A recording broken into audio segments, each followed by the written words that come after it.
এ চূড়ার ধারাবাহিকতা দাদিলের ধারাবাহিকতায়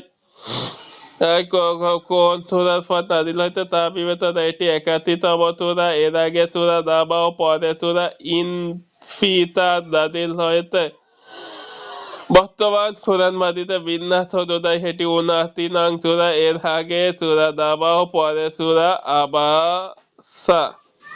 মাক্কি যুগের শেষ সময় নাজিল আয়াত 46 চূড়া গুনাহটি মাক্কি। নাজিয়াত মানে টানার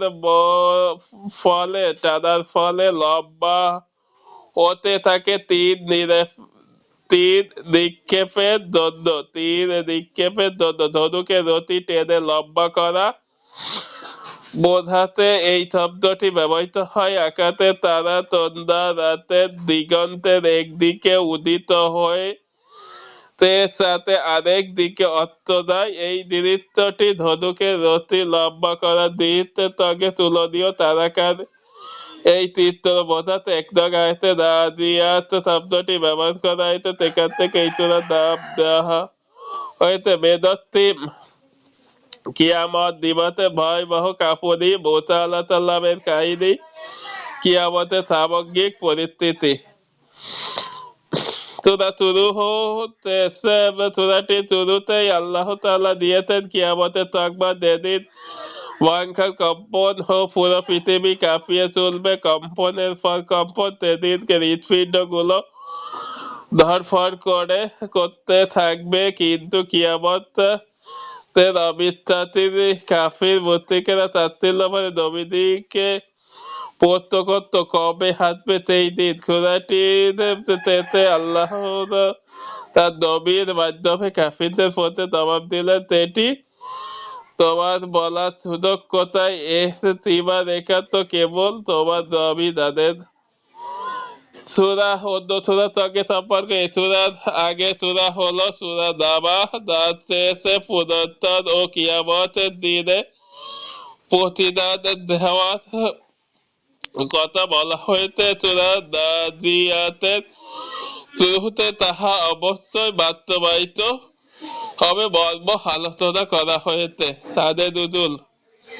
মক্কা কাফিরেরা নবীজিকে বারবার একটা প্রশ্ন করতে থাকে, কিয়ামত কবে আসবে। এই জবাবে এই সূরা একেবারে শেষ অংশটুকু নাযিল করা হয়েছে। তাহা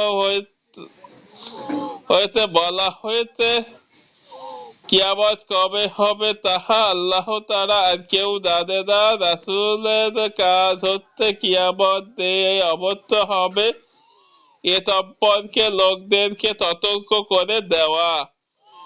এখন যার ইচ্ছা কিয়ামত দিনের বিচারের ভয়ে দিনের কর্মকাণ্ড তুলে দিতে পারে, আবার যাহার ইচ্ছা লাগামহীন ভাবে চলাফেরা করতে পারে। তবে হঠাৎ করে চূড়ান্ত সময়টি এসে যাবে, তখন দুনিয়ার জীবনকেই যারা সবকিছু মনে করত তারা অনুভব করতে থাকবে। দুনিয়ার বুকে তারা সামান্য একটুখানি সময় অবস্থান করেছিল। দুনিয়ার অবদ্ধতা করার কারণেই তারা এখন চিরস্থায়ী আযাবের মুখোমুখি এতে দাঁড়িয়েছে। মোট কথা, আল্লাহর সর্বব্যাপী ক্ষমতার, কিয়ামতের ভয়াবহতা ও কিয়ামতের সংগঠিত হবার সময় ও কিয়ামতের দিন ও নেককার আর বদলকার পরিণতি ইত্যাদি বিষয় জানিয়ে দিতেই আল্লাহ তাআলা এই সূরাটি নাযিল করেছেন। সেগমেন্ট অবিশ্বাসীর পরকাল ভাবনা ও বাস্তবতা। মৃত্যুর পর সবাইকে আবার জীবিত করা হবে, এই বিষয়টা অবিশ্বাসীদের ভাবনাতেই আসে না। কিন্তু বাস্তবতা হলো নিশ্চিতভাবে আল্লাহ আবার সবাইকে জাগিয়ে তুলবেন। ফিরআউনের পরিণতি। আল্লাহর আদেশকে অবজ্ঞা করে ফিরআউন দুনিয়া ও আখিরাত উভয় জায়গাতেই লাঞ্ছিত হয়েছে। বোধোদয় পরকালের দৃশ্য যখন অবাধ্যরা নিজ চোখে দেখবে তখন তাদের বোধোদয় হবে, তাদের মনে হবে দুনিয়ায় তারা খুব সামান্য সবাই ছিল। ফজিলত, নবী সাল্লাল্লাহু আলাইহি সাল্লামের মাঝে মাঝে এক রাকাতে একই রকমের দুটি সূরা তিলাওয়াত করতেন। এরকম এক জোড়া সূরা হলো সূরা মারিয়াত আর সূরা নাজিয়াত, যা তিনি এক রাকাতে তিলাওয়াত করতেন। আবু দাউদ 1396 সহিহ। কজ অফ ইফেক্ট, প্রতি রাতের সারা দিনের কাজগুলো ব্যাপারে পাই টু পাই হিসেব দিন, তাহলে কোনো ভুল ত্রুটি হলে ঘুমানোর আগে তওবা করার সুযোগ মিলবে। সেন্ট্রাল থিম, কিয়ামতের তথ্যটা মানুষের জন্য শিক্ষা, গতিপথ, আল্লাহর নিয়ন্ত্রণ, গোটা বিশ্বজগৎ কি গোটা বিশ্বজগৎ কি সুচারু রূপে আল্লাহ পরিচালনা করিতেন, এই ক্ষমতাধর শাসক বরাবর কিয়ামতের তথ্যটা ব্যাপারে মানুষকে সাবধান করিতেন। দুই ফিরআউনের পরিণতি থেকে শিক্ষা, ফিরআউন তার অবদ্ধতার দরুন ও দুনিয়ার মুখ থেকে অপমানিত হয়ে বিদায় নিয়েছেন। পরকাল ও তার জন্য অপেক্ষা করতে ভীতর যাত্রী। 3 মানুষের বোধ শক্তি, সুস্থ আকাশ ও অন্ধকারে ঢাকা রাত ও দিনে উজ্জ্বলতা, এরকম হাজারো নিদর্শন ছড়িয়ে আছে ধরার বুকে। তিনি এত নিদর্শন সৃষ্টি করলেন, তিনি কেন মানুষকে পুনরায় সৃষ্টি করতে পারবেন না? মানুষের বোধ শক্তি কোন পর্যায়ের? অবাধ্য ও অনুগত। আগেরকার সূরাগুলোর ধারাবাহিকতায় এখানেও তুলে ধরা হয়েছে আল্লাহ অবাধ্য ও অনুগত লোকদের পরিণতির চিত্র। ওভারভিউ, 1 থেকে 5 মহাবিশ্ব কিভাবে মহাযুদ্ধে চলেছে তাহার একটা বর্ণনা দেওয়া হয়েছে।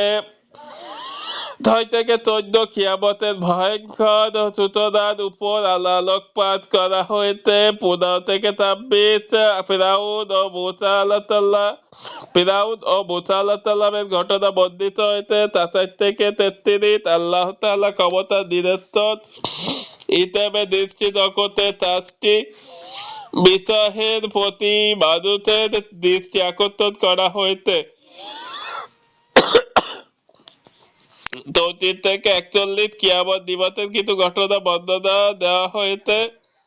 42 কিয়ামত দিবসের সময় সম্পর্কে মুশরিকদের তথ্য এর লবণে প্রশ্ন করে কখন শুরু হবে সেটা। 43 থেকে 46 কিয়ামতের দিনক্ষণ, কিয়ামতের দিনক্ষণ কেবল আল্লাহই জানেন, আর কারোর পক্ষে তা জানা সম্ভব নয়। 43 থেকে 46 কেইটব স্টাডি, আল্লাহ তাআলা চাইলেন ফিরআউনের কাছে তার বার্তা পৌঁছে দেবে, আর এই কাজে বেঁচে দিলেন মূসা আলাইহিস সালামকে। তখনকার সবচাইতে তার দিকে চলছিল জাদুবিদ্যার জয়কার। তাই মূসা আলাইহিস সালামকে এমন 9টি নিদর্শন দিয়ে আল্লাহ পাঠালেন যে বড় বড় সব জাদুকরেও তাজ্জব বনে গেল। ঠিক এমনই ভাবে আল্লাহ তাআলা প্রত্যেক নবী রাসূলকে এমন সব নিদর্শন দিয়ে পাঠাতেন যাহা সেই যুগের রব্য অহমিকাকে মাটিতে ধতিত দিত। এখন পর্যন্ত তাহলে আমাদের নবী মুহাম্মদ সাল্লাল্লাহু আলাইহি সাল্লামের নিদর্শন কি? আমাদের নবীদের উপর সবচেয়ে বড় যে নিদর্শনটি এসেছে সেটি হলো আল কোরআন।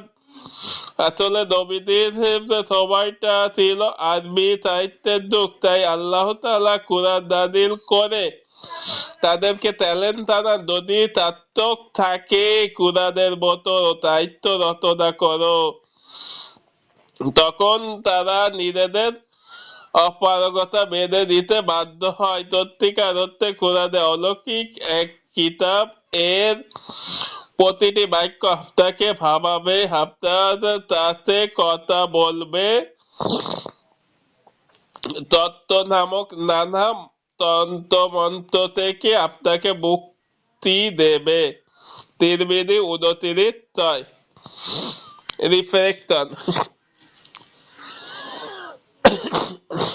জবাবদিহিতার কেবল ভয় থাকলে সব কাজ সুন্দর হয়, অত্যাচার ও অবিচার দূর হয়। এ সূরার 18 থেকে 19 আয়াতে একটা বিষয় খেয়াল করুন। আল্লাহ তাআলা মুসা আলাইহিস সালামকে ফিরআউনের কাছে পাঠালেন দাওয়াত দিতে। ফিরআউনকে তিনি বললেন, তোমার কি পরিশুদ্ধ হবার আগ্রহ আছে?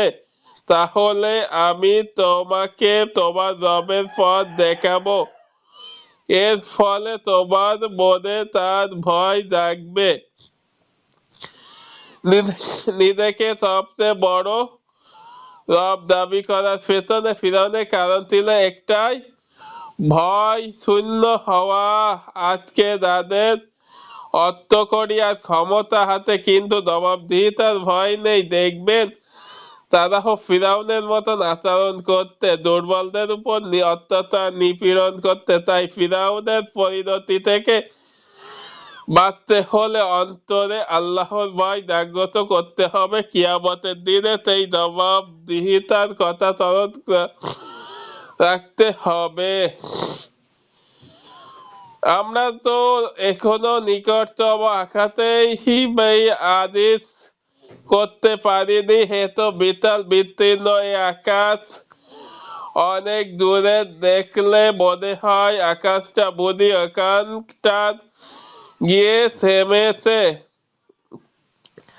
কিন্তু ওখানে গেলে দেখা যায় তাহা আরো অনেক দূর ছড়াতে। আল্লাহ সুবহানাল্লাহু ওয়া তাআলা এরকম 4টি আকাশ বানিয়েছেন যার কুল কিনারা করার কোনো সৃষ্টির পক্ষে সম্ভব নয়। এগুলোর রহস্য কেবল তারই জানা। তিনি এত বিশালাকার আকাশ বানালেন, তারে 3 হাত। মানুষ বানানো কি তার জন্য কঠিন? কিন্তু মোটেও নয়। মৃত্যুর পর পুনর্জীবন দেওয়া তো তার জন্য মামুলি ব্যাপার, অকল্পনীয় ও উচ্চতার। তিনি কুটি ছাড়াই শূন্য দাঁড় করিয়েছেন, কুটি ছাড়াই শূন্য দাঁড় করিয়েছেন এক একটা আকাশ, অথচ তার ক্ষমতা সম্পর্কে মানুষ চিন্তা ভাবনা করে না ও উল্টে পরকালে পুনরুত্থানের কে অস্বীকার করে বসে। তাই এ সূরা 27 থেকে 33 আয়াত দিয়ে আয়াতগুলো নিয়ে আমাদের একটু চিন্তা ভাবনা করা প্রয়োজন।